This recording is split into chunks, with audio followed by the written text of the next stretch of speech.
Hey, good morning. Um, I, Somebody had just said, hey, miss your videos. So I guess I'm gonna try, even though it's pretty hard with just this camera, but I'm gonna give it a whirl. Um, it's cold. I was watching Farming 4G, and that farmer, if you don't know who he is, he lives up in North Dakota.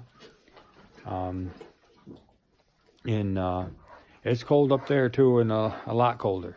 Here it's been in the single digits overnight and 20s in the day, teens, and we're supposed to get a little warm up next week, or this coming week actually. But then I just saw a weather map and they're saying that we're supposed to get 10 to 15 inches of snow here over this weekend. So who knows? Anyway, so it's been cold and the water's been... I have a water tank now. It's a hot water tank in here. And of course we have the sink. And I turn the water off every night, or after I'm done using it. It comes through this down there. You can see where the light is probably. And it stays right through here. This is an Apex hose. And it stays when I empty it, drain it, I just turn it on and it comes on. So I don't have problems. It's watering, and this is an old barn. Everybody knows knows me. And so watering is just not automatic here. It is basically you got to fill up the pails, and when I come in the morning, everything's frozen. Aren't they bossy? Yeah. But everything is done. I also bought this new hose. 0G it's called. You can see it. And it's very flexible. And it never freezes.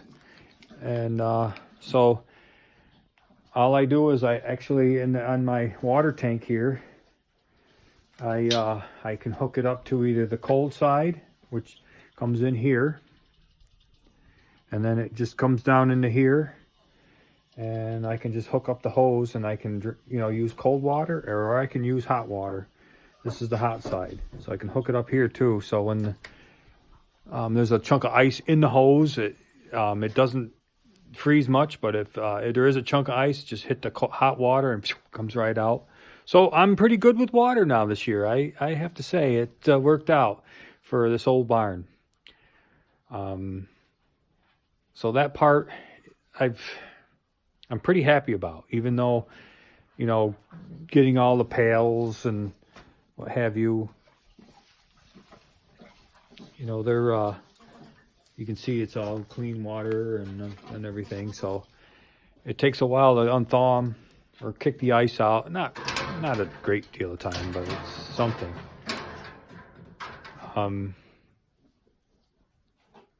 What is it? It's the 21st, 22nd of January now.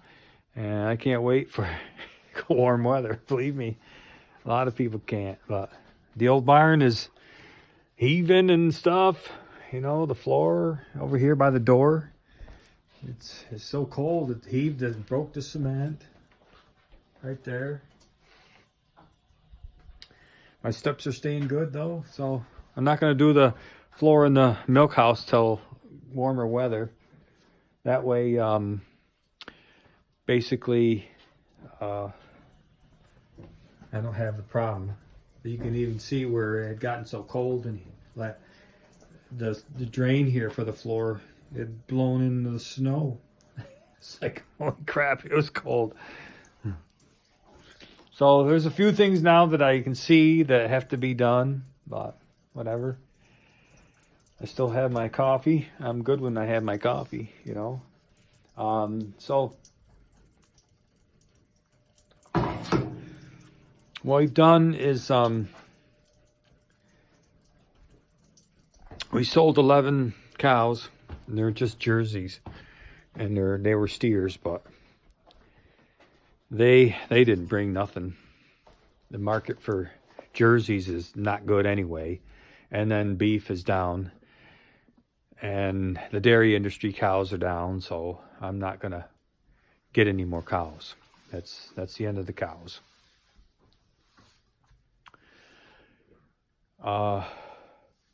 I will keep these guys.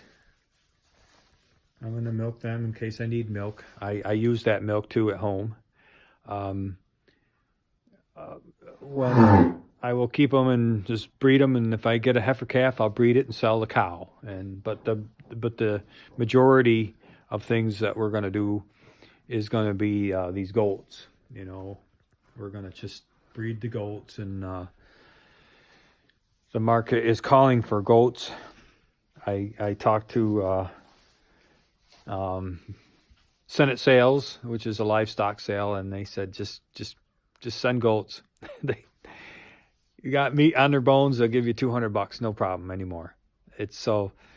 They're easy to raise. They don't eat much. These guys eat tons, although they're cute. I love the Jersey cows, but the goats, they don't eat much, and they just, you know, they're going to be the meat market for me. That's the way it is in farming. You have to go where the market is, and it's not in beef right now.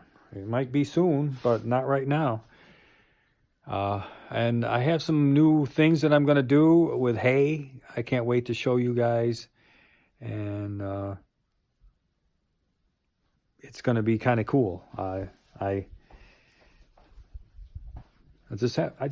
actually just want to wait and show you, but I have to figure out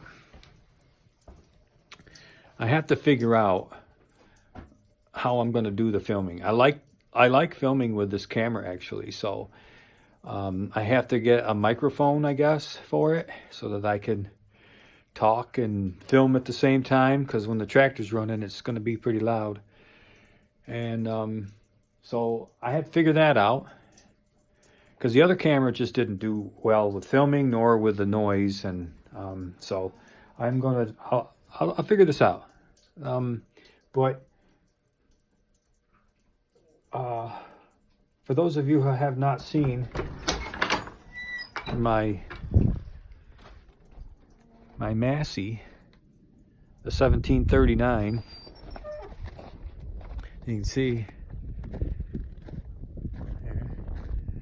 This is where I have a corral now up here, and you put the cows or whatever is going to go to market in there, and then you just open the gate, the truck backs right up to it, and in they go. So we built that a few weeks ago, and we sold the cows, and that's where it's going to stay now. I like it there. See if I can open this door. It's probably frozen. Okay, so anybody that hasn't seen this is my new Massey 1739, 39 horse, 60-inch bucket,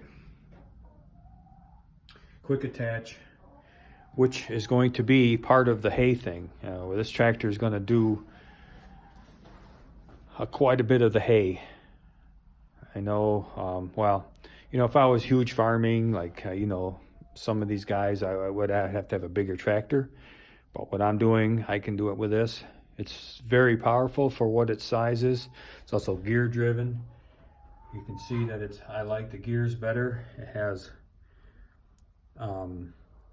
3 different functions. You have, you know, really slow, and then fast. And then it has, in each one of those, you can shift into 3 different gears. So it has 9 forward and 3 reverses.